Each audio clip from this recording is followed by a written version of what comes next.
Students, हमने class 10 CBSE mathematics का topic polynomials complete किया था। आज हम लेके चलते हैं pair of linear equations in two variables, और इसका हम लेके चल रहे हैं पार्ट ए। जैसा कि बताया था, डिफरेंट पार्ट्स में डिवाइड कर देंगे, तो हम पहले पार्ट ए ले रहे हैं। अब हम बात करें लीनियर इक्वेशन टू वेरिएबल की। पहले चले वन वेरिएबल, फिर लीनियर इक्वेशन, या पूरा लिख देते हैं, linear equations in two variable. अब linear equation in one variable का मतलब हो गया 2x + 3 = 0। टू वेरिएबल का मतलब दो वेरिएबल बनेंगे, 2x + 3y + 7 = 0। अब हमें तो यहां पे लीनियर इक्वेशन इन टू वेरिएबल पढ़ना है। अब हम दो इक्वेशन लेंगे, पेयर ऑफ लीनियर इक्वेशन। हमने पहली इक्वेशन ले ली +c1 = 0 and a2x + b2y + c2 = 0। अब यहां पे हमें तीन कंडीशंस पढ़नी है। पहली पढ़नी है यूनिक सॉल्यूशन के लिए। क्योंकि हमें बताना है ये दोनों इक्वेशन कंसिस्टेंट होंगी या इनकंसिस्टेंट होंगी। कंसिस्टेंट का मतलब आपस में मीट करके इसके कुछ सॉल्यूशन मिल सके। इनकंसिस्टेंट का मतलब वो आपस में मीट ही ना करे, मतलब पैरेलल लाइंस हो जाए। यूनिक सॉल्यूशन का मतलब हो गया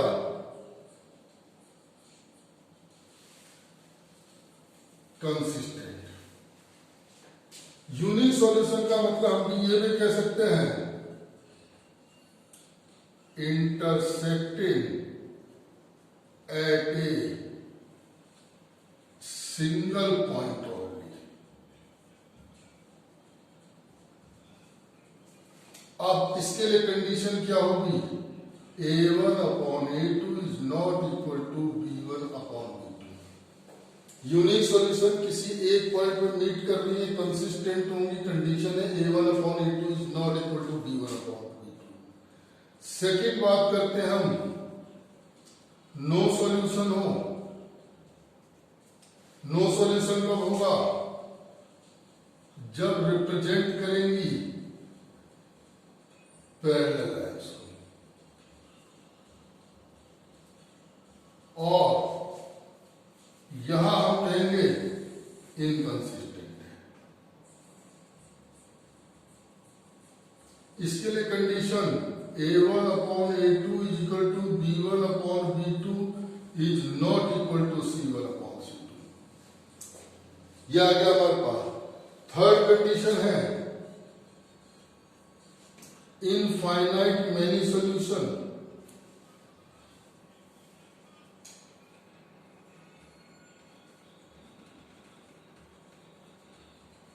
इनफाइनाइट मेनी सॉल्यूशन और कोइंसिडेंट लाइंस। इसका नाम कोइंसिडेंट लाइंस भी आएगा।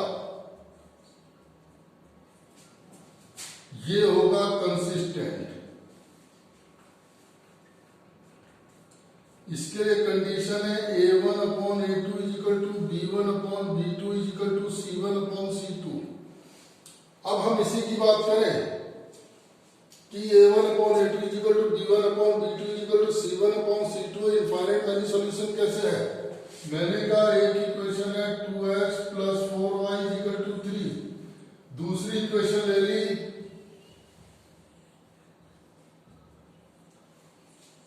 ये दो इक्वेशन है। कहने का मतलब अगर इसको 3 से मल्टीप्लाई करें 6 आया, 3 से मल्टीप्लाई आया 12 आएगा, 3 पे से किया 9 आया। अगर इसको हम दोबारा फिर सॉल्व करें 2x + 4y = 3 हो गया। मतलब ये दोनों लाइन सेम होंगी। अगर दोनों लाइन सेम होगी तो उस लाइन पे जो भी पॉइंट होगा उसका सॉल्यूशन होगा, and we can find out the infinite number of solution, क्योंकि उस लाइन के ऊपर प्रेजेंट हर पॉइंट उसका सॉल्यूशन होगा। अब हम इसके बाद बात करें दो इक्वेशन सॉल्व करने के मेथड्स क्या क्या हैं। जो आपके सिलेबस में मेथड है, एक है आपका एलिमिनेशन मेथड,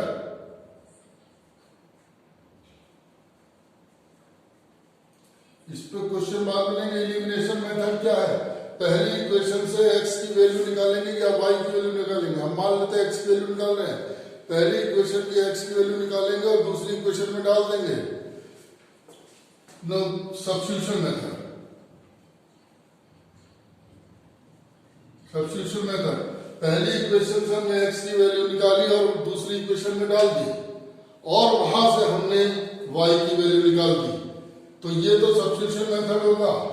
एक होगा हमारा एलिमिनेशन मेथड। एलिमिनेशन मेथड में हम क्या करेंगे?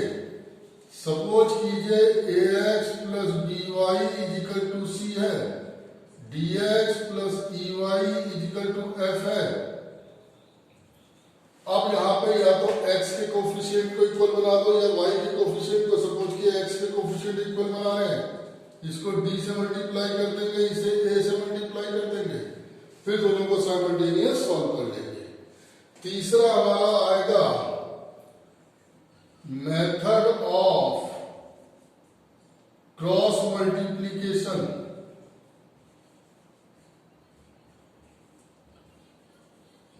मेथड ऑफ क्रॉस मल्टीप्लिकेशन में देखिए a1x + b1y + c1 = 0, a2x + b2y + c2 = 0।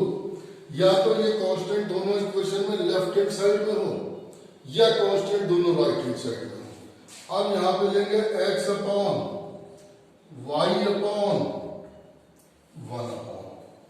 अब यहां पे एक चीज हम ध्यान रखेंगे, BCA हमने याद कर लिया, BCA साइक्लिक ऑर्डर ले लें, BC फिर CA और फिर AB। हमने बीच में माइनस लगा दिया, हमने कहा हमने साइक्लिक ऑर्डर याद कर लिया, BC फिर CA फिर AB। अगर यहाँ BC है तो यहाँ CB लिख दो, CA है तो AC लिख दो, AB है तो BA लिख दो। यहाँ कर दो 1 2 1 2 1 2 1 2 1 2 एंड 1 2। तो ये हमारा मेथड ऑफ क्रॉस मल्टीप्लिकेशन पे फॉर्मूला बन जाएगा। क्या हमें ये ध्यान रखना, BC है, पहले BC फिर CA फिर AB साइक्लिक कोऑर्डिनेटर। यहाँ BC है तो यहाँ CB, यहाँ C है तो यहाँ AC, AB है तो BA, बीच में माइनस आ गया, बीच में साइन माइनस आ गया, 1 2 1 2 1 2 1 2 1 2 1 2। ये हमारा क्रॉस मल्टीप्लिकेशन मेथड होगा। अब हम इस पे क्वेश्चंस लेके चलेंगे। देखिए सॉल्यूशन 1, फर्स्ट पार्ट, हम इक्वेशन ले लें x + y = 5 and 2x + 2y = 10। अब देखिए यहां पर हम ले रहे हैं a1 b1 c1 a2 b2 c2 1 1 5, यहां आ गया 2 2 10। a1/a2 निकाला 1/2, b1/b2 1/2, c1/c2 5/10। अब तीनों इक्वल आ गए, हेंस इनफाइनाइट मैनी सॉल्यूशन और कंसिस्टेंट। सेकंड पार्ट लेके चले। Second part 2x plus y is equal to 6, 4x minus 2y is equal to 4। यहां निकाल रहे a1 b1 c1 a2 b2 c2। यहां गया 2 1 6, 4 minus 2 4, a1 upon a2 2 upon 4 1 upon 2, b1 upon b2 1 upon minus 2 minus 1 upon 2। यही दोनों equal नहीं आ रहे हमारे, तो आगे करने की जरूरत नहीं है। a1 upon a2 is not equal to b1 upon b2। Hence क्योंकि हमें कंसिस्टेंसी बतानी है, यूनिक सॉल्यूशन, तो ये हो गया हमारा कंसिस्टेंट। इसके बाद थर्ड पार्ट की बात करें हम,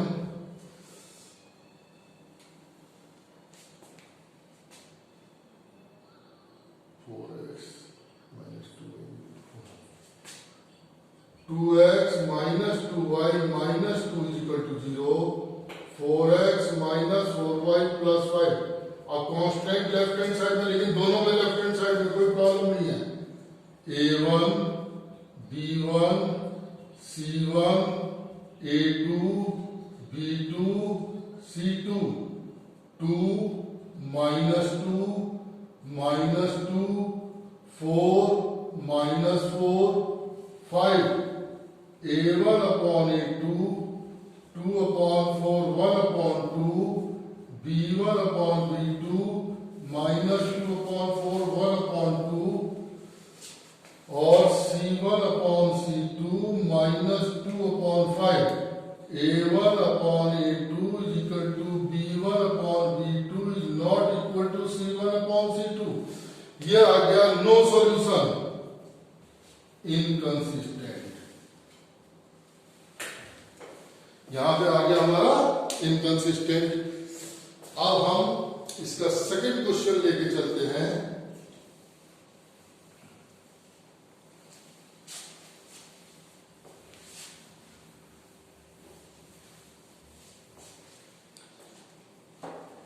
क्वेश्चन नंबर सॉल्यूशन 2 की बात करें, हमें निकालना है कोइंसिडेंट लाइंस। फर्स्ट पार्ट की बात करें हम, 2x plus y is equal to 5, 3x plus 6x plus 3y plus lambda is equal to 0। देखिए इक्वेशन को पहले सही कर लें। 5 को लेफ्ट हैंड साइड में ले, क्योंकि यहां कांस्टेंट लेफ्ट हैंड साइड में है। अब जरा देखो, a1 b1 c1 a2 b2 c2 2 1 5 6 3 lambda, a1 upon a2 2 upon 6 1 upon 3, b1 upon b2 1 upon 3, c1 upon c2 5 upon lambda। कह रहा है कोइंसिडेंट लाइंस के लिए निकालना है। किसके लिए निकालना है? कोइंसिडेंट लाइंस के लिए निकालना है। For coincident lines a1 upon a2 is equal to b1 upon b2 is equal to c1 upon c2, 1 upon 3 is equal to 1 upon 3 is equal to 5 upon lambda। तो 1 upon 3 is equal to 5 upon lambda, lambda is equal to 15।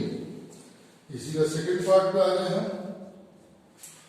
Second part हमारा x plus 2y plus 7 is equal to 0 और 2x plus lambda y plus 14 is equal to 0। a1 b1 c1 a2 b2 c2 1 2 7 2 lambda 14। अब coincident line निकाले A1 upon A2 is equal to B1 upon B2 is equal to C1 upon C2। तो ये आ गया 1 upon 2 is equal to 2 upon lambda is equal to 7 upon 14। तो इसी को ले ले 1 upon 2 is equal to 2 upon lambda, lambda is equal to 4। Third part पे आ जाए। थर्ड पार्ट है हमारा x plus 5y minus 7 is equal to 0, 4x plus 20y plus lambda is equal to 0। अब हम लिख लें A1 B1 C1 A2 B2 C2 1 5 minus 7, यहां लिख ले, यहां लिख लेते A1 B1 C1 A2 B2 C2 1 5 minus 7 4 20 lambda. अब हमें लिखना है A1 upon A2 is equal to B1 upon B2 is equal to C1 upon C2। ये दोनों 1 upon 4 minus 7 upon lambda, lambda is equal to minus 28। ये हमारा है coincident lines के लिए। कोइंसिडेंट लाइंस के लिए क्या होता है A1 upon A2 is equal to B1 upon B2 is equal to C1 upon C2। Now question number 3।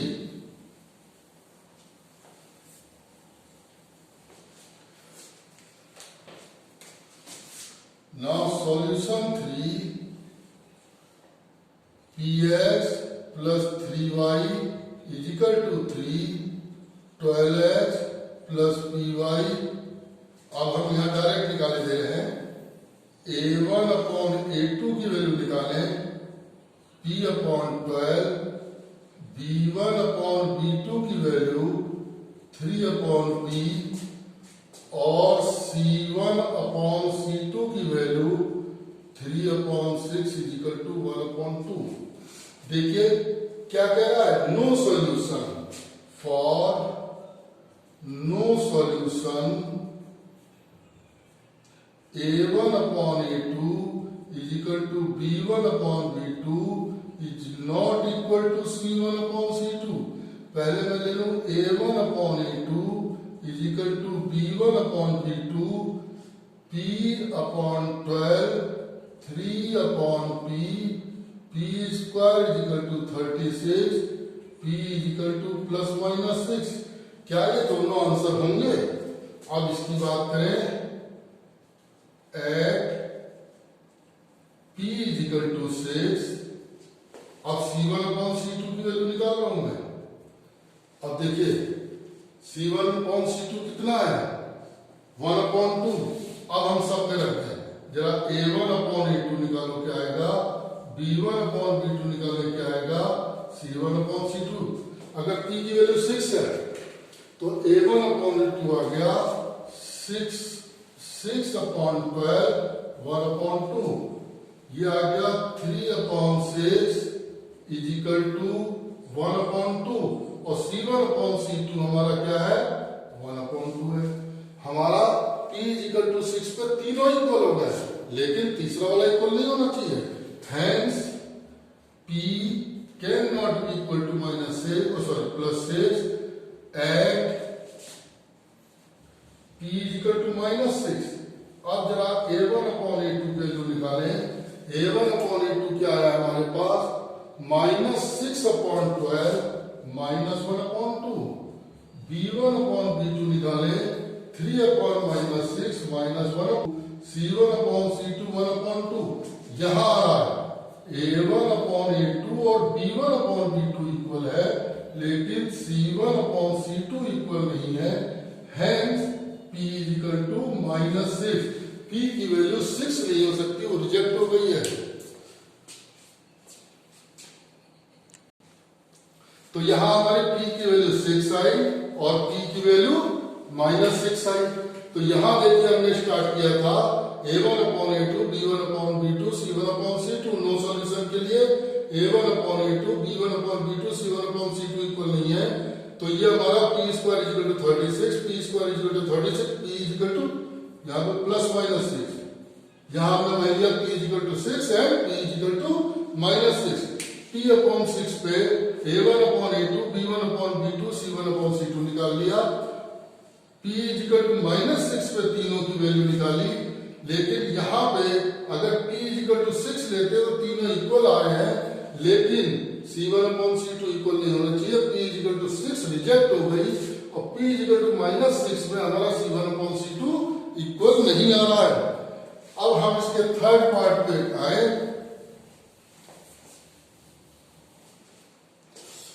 Sorry second part पे आए। क्या है second part? px plus y equal to p square, x plus py equal to 1, a1/a2 p, b1/b2 1/p, c1/c2 p square. अब जरा रख के देखें, मैं a1/a2 इक्वल टू b1/b2 रख रहा हूं, p/1 is equal to 1/p, p square की वैल्यू 1, p की वैल्यू प्लस माइनस 1। अब जरा देखें, p इज इक्वल टू 1 पे चेक करें हम, a1/a2 क्या आएगा, b1/b2 क्या आएगा, c1/c2 क्या आएगा। a1/a2 की बात करें 1 पे 1 आ रहा है, b1/b2 की बात करें 1 आ रहा है, c1/c2 1 आ रहा है। तो a1/a2 is equal to b1/b2 is equal to c1/c2 हो गया। तो p can not be equal to 1, क्योंकि c1/c2 इक्वल नहीं आना चाहिए। अब p is equal to minus 1 की बात करें, a1/a2 माइनस 1 है, b1/b2 माइनस 1 हो गया, c1/c2 1 हो गया।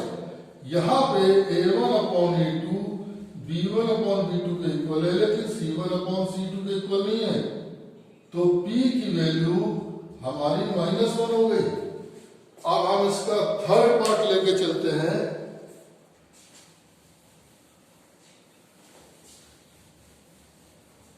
थर्ड पार्ट है p plus 2 x minus 2p plus 1 y, sorry 2x minus 3y equal to 7, p plus 2 into x minus 2p plus 1 into y equal to 3, या हम पूरा multiply कर दें, 6p minus 3, 6p minus 3, a1/a2 2/p plus 2 आया, b1/b2 3/2p plus 1 आया, और c1/c2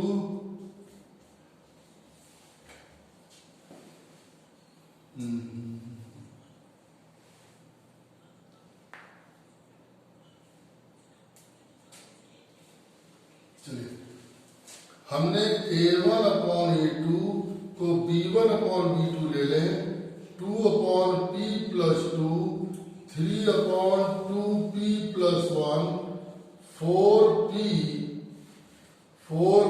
plus 2 3p plus 6 p equal to 4, 4p plus 2/p plus 2 3/2p plus 1 4p plus 2 3p plus 6 p equal to 4।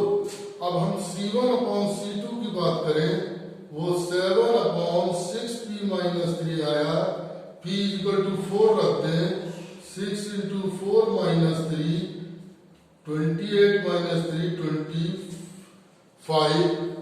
अब 24, 6 4 जा 24 minus 3 21, that is 1/3।